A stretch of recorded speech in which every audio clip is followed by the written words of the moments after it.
রহমানির রহিম। আমাদের প্রাণপ্রিয় লিডার ওয়াদুদ ভূঁইয়ার নির্দেশে গুমতি ইউনিয়ন যুবদলের সহযোগিতায় আমরা গুমতি ইউনিয়ন যুবদল 4 নম্বর ওয়ার্ড 4 নং গুমতি ইউনিয়ন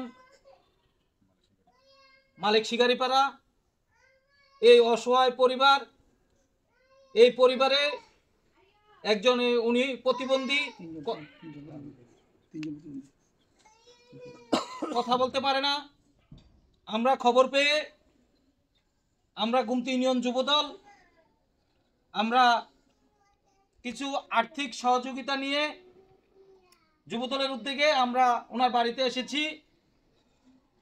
এই পর্যায়ে গুমতি ইউনিয়ন যুবদলের আহ্বায়ক জনাব আবু হানিফ ওনাকে কিছু বলার জন্য বিনীতভাবে অনুরোধ করছি। বিসমিল্লাহির রহমানির রহিম। সম্মানিত ফেসবুক ফ্যান, ফেসবুক ফলোয়ার ভাইরা যারা দেখছেন, আশা করি সকলে ভালো আছেন। আমরা দোয়া করি আমরা সকলে ভালো থাকেন। সম্মানিত ভাইরা, আমরা যে বাড়িতে আসছি 4 নম্বর ওয়ার্ড 4 নং গুমতি মাটিরাঙ্গা খাগড়াছড়ি, যে বাড়িতে আসছি বর্তমানে যে বাড়িতে আছি উনি প্রতিবন্ধী। ওনার নাম হলো মহরম আলী।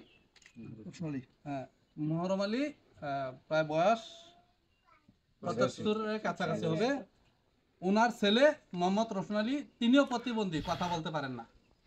ওনার স্ত্রী, উনিও আজ থেকে 1.5 বছর আগে স্ট্রোক করে ঘরে প্রতিবন্ধী অবস্থায় আছেন। এমন একটা ফ্যামিলিতে তারা 3 জনই ইনকাম করার মতো লোক ছিল, কিন্তু 3 জনই প্রতিবন্ধী। তা আমাদের খাগড়াছড়ি জেলার বিএনপি সম্মানিত সভাপতি জননেতা জনাব ওয়াদুদ ভূঁইয়া মহোদয়ের নির্দেশে গুমতি যুবদলের উদ্যোগ নিয়ে আজকে অসহায় ফ্যামিলির পাশে কিছু খাদ্য সামগ্রী নিয়ে উপস্থিত হয়েছি। তো বর্তমানে ফ্যামিলিতে ইনকাম করার মতো অথবা তাদের আয়ের কোনো উৎস না থাকা, একটু সহযোগিতা চাইছে। যদি কোনো দয়াবান বা হৃদয়বান ব্যক্তি থাকেন তাহলে তাদের চিকিৎসা বাবদ, ওনার স্ত্রীকে উনি চিকিৎসা করাতে পারতেছে না, তো যদি কোনো দয়াবান ব্যক্তি এই ভিডিও দেখে বা ভিডিওর মাধ্যমে যদি আপনারা সহযোগিতা করতে চান তাহলে একটু সহযোগিতা করতে পারেন যদি মনে চায়। আর ওনাদের ভিডিও শেষে ওনাদের বিকাশ নাম্বার দেওয়া হবে, প্রয়োজনে কথা বলতে পারবেন, অথবা সরাসরি দেখেও আপনি তাদেরকে কোনো যদি দান করার বা সহযোগিতা করার ইচ্ছা মন মানসিকতা থাকে তাহলে করবেন। তাই আমরা আমাদের প্রিয় লিডার নির্দেশে, জননেতা জনাব ওয়াদুদ ভূঁইয়ার নির্দেশে আমরা এই কাজগুলা আমাদের সাধ্যমতো আমরা করে যাচ্ছি। আমাদের এই কার্যক্রম চলমান থাকবে ইনশাল্লাহ। ধন্যবাদ সবাইকে। আসসালামু আলাইকুম।